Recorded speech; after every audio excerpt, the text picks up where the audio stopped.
శ్రీరామ శ్రీమాత్రే నమః. యశివో అమృపాభ్యాం యాదేవి సర్వమంగళ తయోత్తు సంస్మరణాస్తం సాం సర్వతో జయమంగళం. ఈరోజు పరమ పవిత్రమైనటువంటి వరసిద్ధి వినాయకుని తాలూకా చతుర్థి పర్వదినం. ఈ పర్వదిన సందర్భంగా ప్రేక్షక మహాశయులందరికీ కూడా నా హృదయపూర్వకమైనటువంటి శుభాకాంక్షలు తెలియజేస్తున్నాను. వరసిద్ధి వినాయక చవితి చాలా ప్రాశస్త్యం కలదని మనందరికీ తెలుసు. వినాయకుని తాలూకా పూజ చేయింది కూడా మన ఏ శుభ అశుభ కార్యక్రమాలు కూడా చెయ్యలేం. అది భారతీయ దేవతల నిర్ణయం. అయితే సాధారణంగా ప్రతి దేవతలకి కూడా శుభకార్యంలోనే మనం ఆహ్వానిస్తాం, పూజలు చేస్తాం.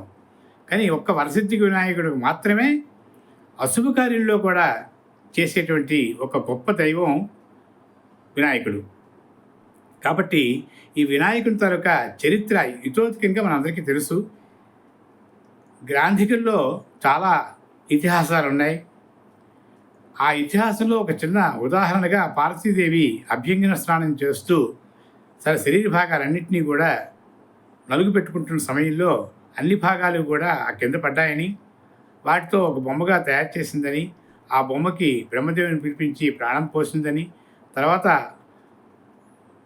ఆ బాలుని కాపలాదారుగా ఉంచిందని, పరమశివుని చేత ఆ బాలుని తలక శిరస్సు ఖండించబడిందని, అది మరి కనిపించలేదని, తర్వాత ఏనుగు ముఖాన్ని తీసుకొచ్చి ఆ బాలుడికి అతికించి ప్రాణప్రతిష్ఠ చేశారని, అప్పటి నుంచి గణనాథుడు విఘ్ననాథుడు అయ్యాడని, తర్వాత గజముఖుడు అయ్యాడని అనేక చరిత్రలు మనకున్నాయి. అయితే వ్యవహారికంలో మహాగణపతి తాలూకా ప్రాశస్త్యం ఏమిటి అని మనం తెలుసుకుందాం. ఆ ఇతిహాసాలన్నీ మనకు తెలుసు. ఎందుకంటే సుముఖాయ నమః, ఏకదంతాయ నమః, కపిలాయ నమః, గజకర్ణకాయ నమః, లంబోదరాయ నమః, వికటాయ నమః, విఘ్నరాజాయ నమః, శూర్పకర్ణాయ నమః అని మనకు నామాలు ఉన్నాయి. ఇంకా కాకుండా సహస్రనామాలు గణపతిలో ఉన్నాయి. ఆ సహస్రనామాల్లో కూడా మహాగణపతి తలక చరిత్ర అంతా కూడా దాగి ఉంది అని మనం తెలుసుకోవచ్చు. అయితే సంస్కృత పరిజ్ఞానం గల వాళ్ళు దాన్ని కథలుగా మనకు చెప్తారు. వ్యవహారిక శైలిలో సాధారణ పండిత పామర జనానికి కూడా ఈ వినాయకుని తాలూకా మహత్యం తెలియాలనే సంకల్పంతో ఒక మామూలు భాషలో ఈ స్వామి తాలూకా మహత్యాన్ని చెప్పదలిచారు. వరసిద్ధి వినాయకుడు బాలల దైవం.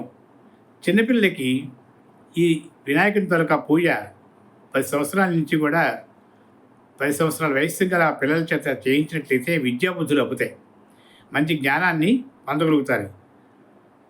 కాబట్టి యవ్వనంలో ఉన్నవాడప్పుడు కూడా సకల సౌభాగ్యాలు కుదరటమే కాకుండా వారి ఉద్యోగం, కుటుంబ వ్యవస్థ ఇవన్నీ కూడా ఆ సమయంలో ఉండేటువంటి అవసరాలన్నీ కూడా పరమేశ్వరుని దయ వల్ల, వినాయకుని దయ వల్ల, స్వామివారి దయ వల్ల అన్నీ కూడా సఫలీకృతం అవుతాయి. వార్ధక్యంలో కూడా స్వామి తాలూకు అనుగ్రహం వల్ల గొప్ప సుఖ శాంతులు పొందుతారు. ఇలా వినాయకుని తాలూకా చరిత్ర, వినాయకుని తాలూకా పూజ చేసినందువల్ల మన జీవితమే ధన్యం. మనకు ఒక శ్లోకం కూడా ఉంది. అస్థిరం జీవనంలోకే అస్థిరం యోపయవనం, అస్థిరం దేహదారుఢ్యం ధర్మం కీర్తి ద్వయం స్థిరం అంటుంది వేదం. అస్థిరం జీవనంలోకే మానవుడికి పూర్ణాయువు 120 సంవత్సరాలు ఉంటుంది. కానీ ఆ తర్వాతైనా సరే ఈ దేహం వదిలిపెట్టవలసిందే. అస్థిరం జీవనానికి అస్థిరం. అస్థిరం రూపయవ్వనం, మన తాలూకా అందాలు కానీ యవ్వనం కానీ అది అస్థిరమే, అది కూడా శాశ్వతంగా ఉండదు. అయితే ఏమిటి శాశ్వతంగా ఉంటుందంటే అస్థిరం జీవనంలోకే అస్థిరం రూపయవ్వనం, అస్థిరం దేహదారుఢ్యం, మనకి శక్తి సామర్థ్యాలు కూడా అంతగా ఉండవు. ధర్మం కీర్తి ద్వయం స్థిరం, మనం చేసేటువంటి మంచి కార్యక్రమాలు, తర్వాత మన కీర్తి ప్రతిష్టలు మాత్రమే స్థిరంగా ఉంటాయి. దానికి దైవభక్తి తోడైతే మన సాంఘిక పరిజ్ఞానం కూడా అభివృద్ధి పొంది మంచి కీర్తిని పొందుతాం, దాన ధర్మాలు చేస్తాం. అందుకే మనకి సంపూర్ణంగా ఉన్నప్పుడు ఇతరులకు దానం చేయాలనే సంకల్పం కూడా మనకు ఉండాలి. కాబట్టి అయ్యో రామానే గుణం, సాంస్కృతిక పరిజ్ఞానం, సంఘంలో మంచి గౌరవ ప్రతిష్టలు, తర్వాత అన్నీ కూడా మనకు ఉన్నప్పుడే మానవ జన్మ సుకృతం అవుతుంది. కాబట్టి అటువంటి చిన్న చిన్న పిట్టకథల ద్వారా ఈ స్వామి తాలూకా చరిత్రలో చాలా విధాలుగా మనకి తెలుస్తాయి. వినాయక పూజ చాలా గొప్ప దైవం అని ముందే అనుకున్నాం. అంతేకాకుండా సూక్ష్మంలో మోక్షం ప్రసాదించేటువంటి చక్కటి దైవం. ఎందుకంటే అందరికీ కూడా అందమైన వాతావరణంలో విష్ణుమూర్తికి జరగాలి పూజ. పరమేశ్వరునికి శరీర భాగాలన్నీ శుద్ధి చేసుకుంటే కానీ అభిషేకం చేసే అర్హత లేదు. కానీ వరసిద్ధి వినాయకునికి అవి ఏవి లేవు. స్వామికి ఒక ఇటుక తీసుకొచ్చి దాని మీద ఒక నూతన వస్త్రాన్ని వేసి దాని మీద బియ్యం పోసి అక్కడ ఒక పసుపు పొద్దుతో వినాయకుడిని చేసి ఆరాధించినా సరే వినాయకుడిలాగా తయారు చేసి ఆ ఇటుక మీదే ఎక్కడైతే అక్కడ చేసి 4 అక్షింతలు వేసి 2 గరిక పూజలు వేస్తే సమస్త ఐశ్వర్యాన్ని ప్రసాదించేటువంటి గొప్ప దైవం. కాబట్టి వినాయకునికి పూజకి చాలా సింపుల్గా చాలా సూక్ష్మంలో మోక్షాన్ని ప్రసాదించే గొప్ప దైవం. కాబట్టి వినాయక పూజ చేయడానికి అందరూ మనం ముందుకు వస్తాం. అయితే ప్రతిసారి చేస్తున్న వినాయక పూజ వేరు, చవితి నాడు చేసే వినాయక పూజ వేరు. చవితి నాడు చేసే వినాయక పూజకి స్వామి తరొక జన్మదినంలో చేసేటువంటి వినాయక పూజకి షోడశ ఉపచార పూజలు జరగాలి, అష్టదిక్పాలక పూజ జరగాలి, ఆయిత్యాది నవగ్రహ మండపం వేయాలి, దిక్పాలకులతో సమస్త దిక్పాలకుల్ని పూజ చేయాలి. తర్వాత స్వామికి షోడశ ఉపచారాలతో సహా చక్కగా పూజ చేసుకోవాలి. అది దాని శాస్త్రం. అయితే దానికి నియమనిష్టలు ఎలాగుంటాయంటే ఏమీ లేదు. శుచిర్భూతమైనటువంటి వాతావరణంలో ముగ్గులు వేసి ఒక నూతన వస్త్రాన్ని పేర్చి దాని మీద తండ్రుల బియ్యం వేసి అది అక్షతల పద్మం, దాని మీద అక్షతల పద్మం మీదే మంటపం ఏర్పరిచి దాని మీద కలసం పెట్టి ఆ కలసం మీద మామిడి కొమ్మ నుంచి, తర్వాత కొబ్బరికాయ నుంచి, దాని మీద తమలపాకు నుంచి, తర్వాత శివలింగ మన పసుపు ముద్దని అందులో పెట్టి అది వినాయకుడిగా భావించి పక్కని మట్టి వినాయకుడిని కూడా పెట్టి ఇతోధికంగా షోడశ ఉపచార పూజలు చేయాలి. ఈ ప్రకారంగా చేయడానికి మనకి ఆచార సాంప్రదాయాలు కూడా లేవు. దౌత వస్త్రం పీతాంబరం ఆవికం వా సముపధార్య అన్నాడు. దౌత వస్త్రం అంటే తెల్లని వస్త్రం ధరించాలి. పీతాంబరం పట్టు పీతాంబరాలు ఉంటే ధరించవచ్చు. ఇవేవీ లేకపోతే ఆవికం వా సముపధార్య ఎండపెట్టిన బట్టలు, ఆరవేసిన బట్టలు కూడా ధరించి శుచిర్భూతంగా మనస్సు నిర్మలం చేసుకొని చక్కగా ధ్యానం చేస్తూ స్వామికి 21 పత్రాలు ఉంటాయి. అది ఓషధి వనస్పతియోమే రోమశస్త్రిత లోమాని హృదయం మయి అహమృతే అమృతం బ్రహ్మణి అంటుంది నమ్మకంలో ఒక భాగం. అయితే ఓషధీయతలు కలిగినటువంటి పత్రులన్నీ చాలా ఉన్నాయి. తులసి, బిల్వ నిర్గుండి, జంబూర, ఆమలకంతద వీటన్నిటి కూడా సంస్కృత పదాల్లో ఉన్నాయి. కాబట్టి వీటి అర్థాలు మనకు తెలియవు. ఎందుకంటే ప్రతిదీ కూడా ఆయుర్వేదమే. అమంత్రం అక్షరం నాస్తి మూల మనౌషధం అయోగ్య పురుషో నాస్తి యోజకస్తత్ర దుర్లభ అంటుంది. మంత్రం లేని అమంత్రం అక్షరం నాస్తి, మంత్రం కాని అక్షరం లేదు, ఔషధం కాని మొక్క లేదని ఒక విధానంగా మనం చెప్పుకోవచ్చు. ఔషధం కాని మొక్క లేదు.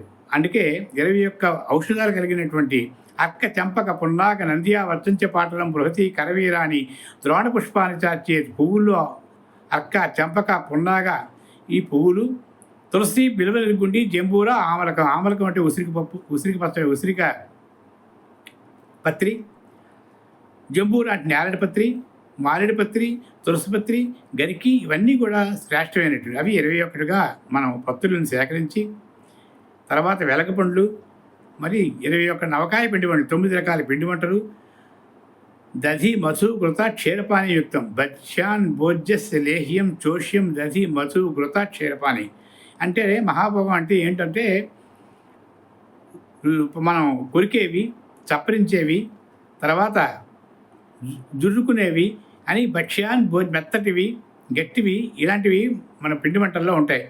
భక్ష్యాన్ భోజ్యస్య లేహ్యం చోష్యం దధి మధు ఘృత క్షీరపానియుక్త మానసే కల్పయామి నమః అని ఇవన్నీ కూడా సమకూర్చలేనప్పుడు మానసే కల్పయామి నమః మనసు చేతి ఇవన్నీ ఉన్నాయనుకో అని చెప్పేసి భావించి ఎంత మనకి శక్తి సామర్థ్యాలు ఉంటే అంతవరకు ఆ పలహారాలను పెట్టి చక్కగా పూజ చేసుకొని ఆ పత్రులతో పూజ చేసి ఆ గణపతిని ఆరాధించినట్లయితే వాస్తు దోష, గ్రహదోష, గృహదోషాది సమస్త దోషాలు హరించబడతాయి.